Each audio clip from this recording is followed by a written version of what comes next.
about 90 days ago, and it was pretty traumatic. I hit a truck head on. The little girl turned left in front of me. But anyway, in that process, I hit the windshield, and so like 2 weeks ago, I felt my tooth throbbing. I'm like, okay, I got a problem.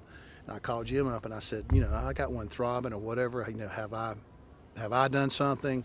And he said, well, what's it doing? And I said, well, it's throbbing and it's aching. He said, well, just come on down. This was on a Friday. He said, I'll get you worked in. I'm like, okay. So I drive down from Asheville, and sure enough, I get in the chair. He puts the mirror on it, and it's cracked on the inside, it's cracked on the outside, and it's my porcelain crown.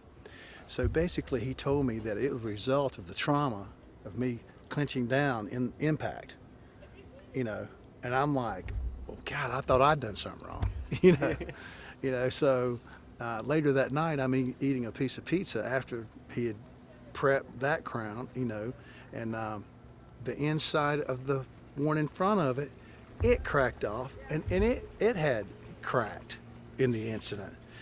So he assured me, and actually, he said, come in Saturday morning and I'll take care of it. So I'm like, man, I don't want to inconvenience him on, his Saturday, his day off. But he said, no, come on in.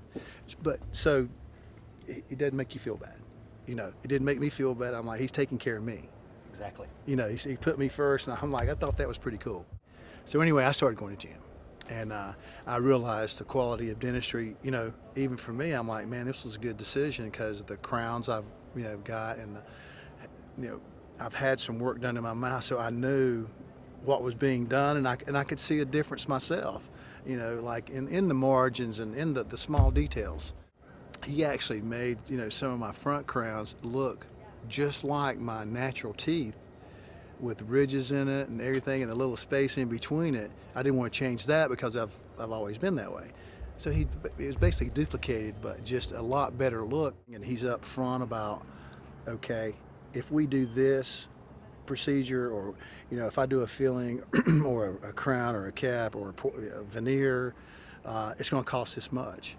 And then the customer is not just surprised and the work gets done and say, okay, you owe me several $1,000s. You know what it's going to cost you.